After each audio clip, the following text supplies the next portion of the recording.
Welcome to Home Care Santa Clarita. This week we'll be talking to Anita Smith of Anita Smith Realty and iRealty. She'll be sharing with us about some of the things you should consider when looking at senior housing, purchasing a home, or downsizing after the kids grow up. Okay, we're here with Anita Smith at Anita Smith Homes at iRealty. And we were just talking about some of the things that people should consider, families and seniors themselves should consider here in Santa Clarita when looking for senior housing, senior living options, things like that. So let's just kind of dig into it. So we have several different communities out here and maybe some other options for people. What are some of the challenges that you find in your clients as they've come to you and said, okay, I've got this situation, either myself as a senior or I have a family member who's a senior that, there's some of the living options here in Santa Clarita Valley? Well, most of my experience with some of my clients have been their challenge is trying to find a home that is comfortable for them, that they can live by themselves.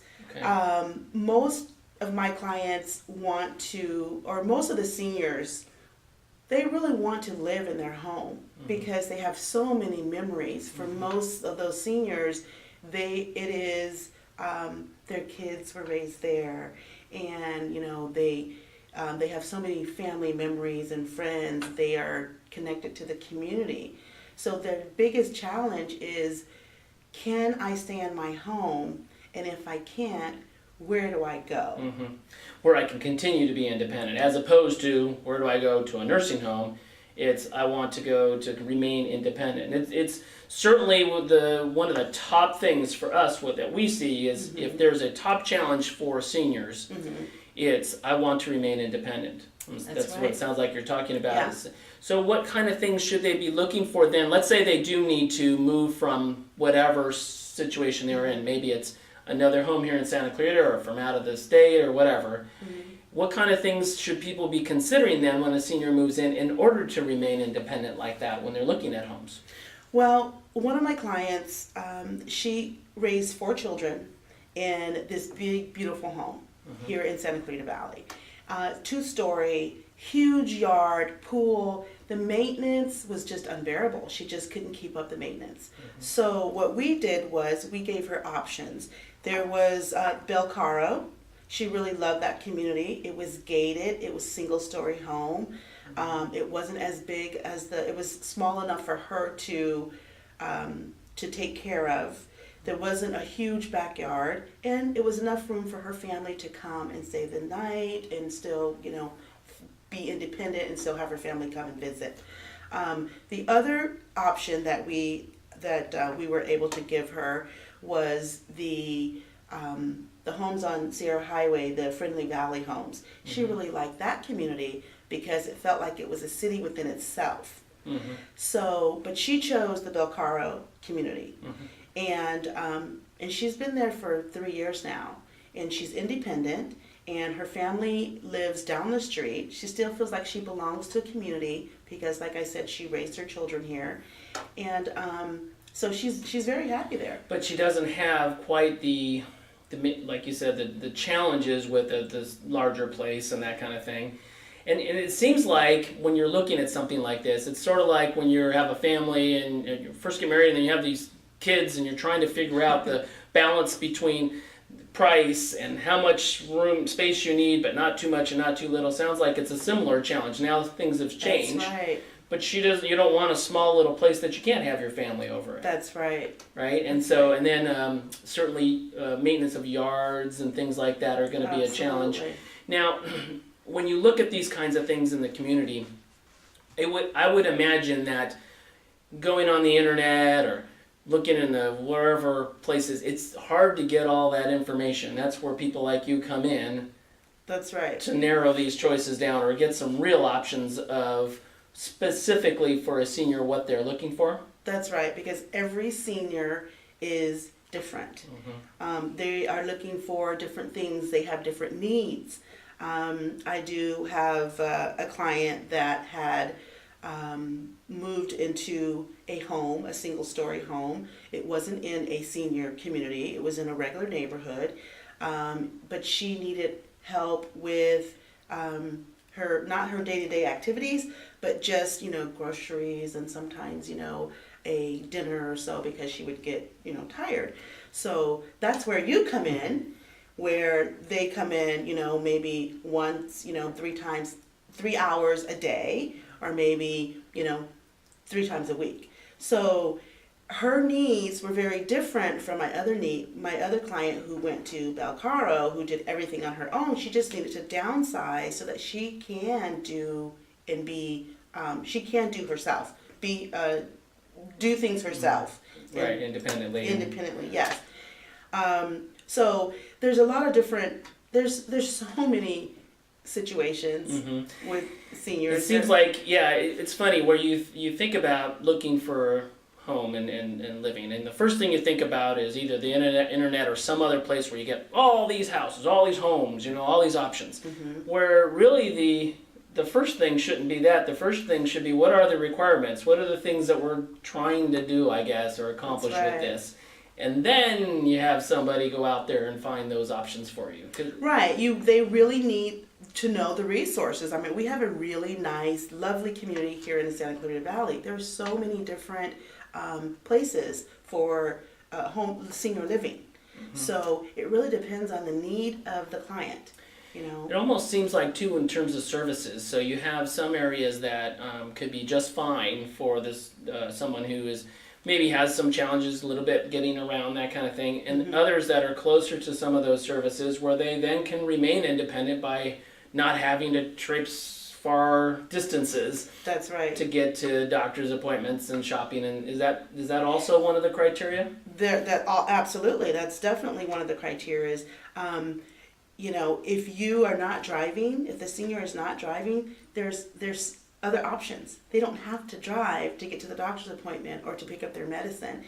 All they have to do is call a phone number and say, I have a doctor's appointment on Wednesday at 12 noon.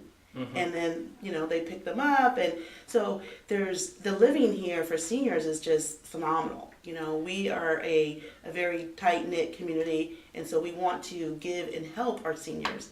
So you just have to know the resources and help the seniors get what they need. Now let me ask you one more question on this, in a little bit differently now. We've heard a lot about they call the sandwich generation. So these are families, and they have, maybe they have kids, and then they also at a certain point want to bring their parents to live with them because they have some challenges, but again, aren't ready or not wanting to go to a nursing home and go that route at this point. And it can be very, a very good, situation if they can manage it. And the sandwich is the kids and then the seniors, and then you're sitting in the middle, right? That's right. So that's the idea. Now, in terms of that kind of thing, are you seeing that kind of need by families in our area and other areas that you need to address, and then try to find housing and solutions for that problem? Absolutely. I see that often.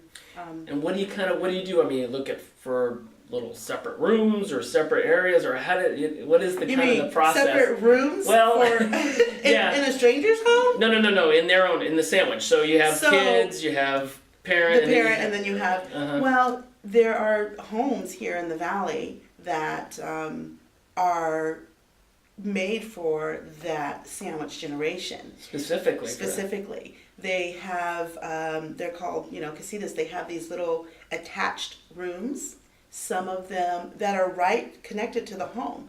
So they call them the Generation X homes. Okay. So you have the house, and you have the 2-story house, and then right next to the house, which is connected, you have a room for the mother-in-law, and most people call them the mother-in-law quarters, but this is actually a home built for those specific needs. So the homes, the senior feels like they're living alone. And they're somewhat independent. They don't have to be kind of part of the mix and mingle of the rest of that. And what's going on, right, and all the chaos with the children and the parents and all the, the scheduling. but yet they can sit and have breakfast with them. They can sit and have dinner with them. They have access to the house if need be. They have a separate entrance if need be.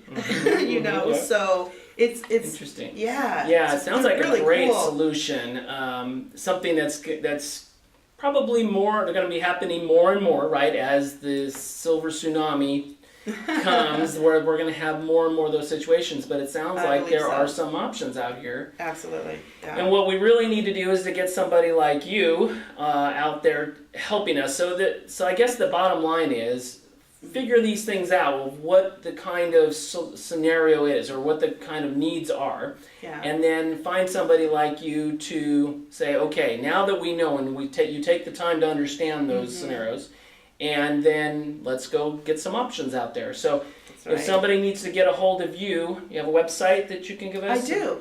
They can go to Anita Smith Home. Atria will be hosting Virtual Reality with Nate.